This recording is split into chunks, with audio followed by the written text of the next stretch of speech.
There's something that is in the news now, that has been in the news for the past 2 years.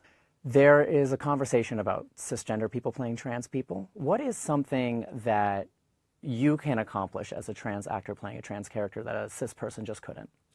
Well, you know, I am really in a different camp, and I mean, a lot of us are in this camp of, I actually am not against cis people playing trans roles. I'm all for the craft of acting.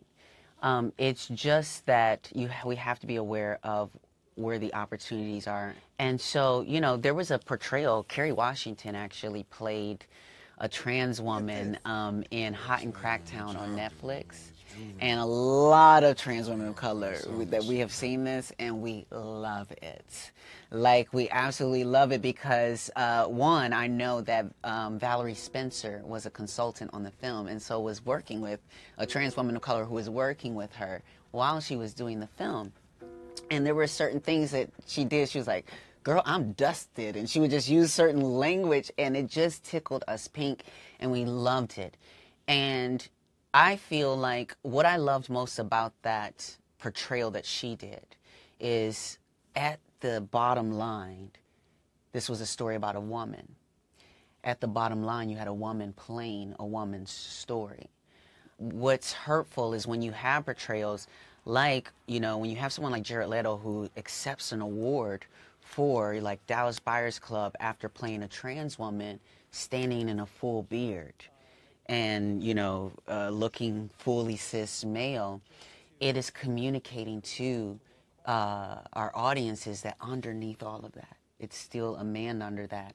And I feel like oftentimes with casting directors and directors that I've spoken with, myself and many other trans actors have been denied the opportunity because they tell us that we don't look trans enough and that the audiences won't get it. They'll be confused. And what's terribly painful and insidious about doing that is that what they're trying to say is, as the movie's going along and as the audience is watching, we don't want them to forget that there's a woman underneath there, or there's a man underneath there.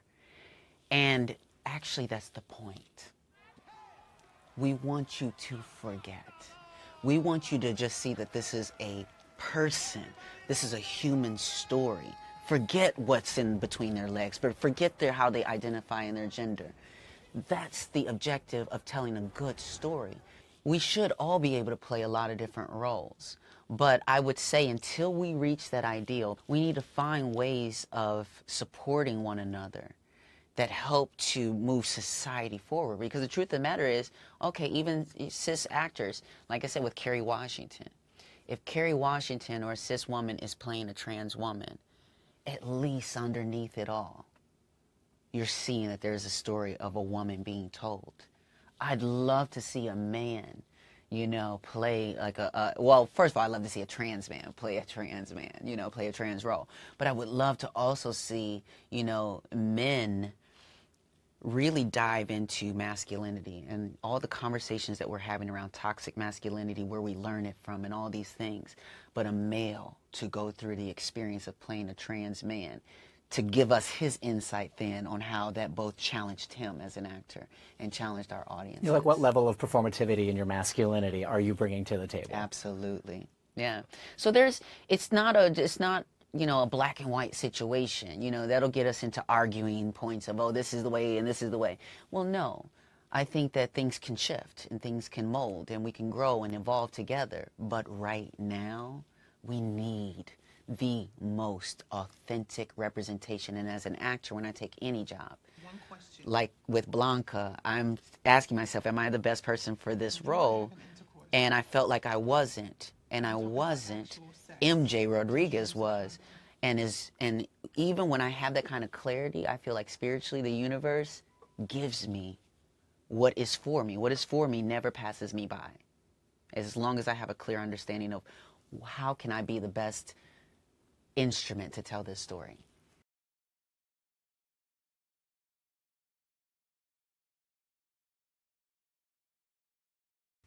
Hey, NBC News viewers, thanks for checking out our YouTube channel. Subscribe by clicking on that button down here and click on any of the videos over here to watch the latest interviews, show highlights, and digital exclusives. Thanks for watching.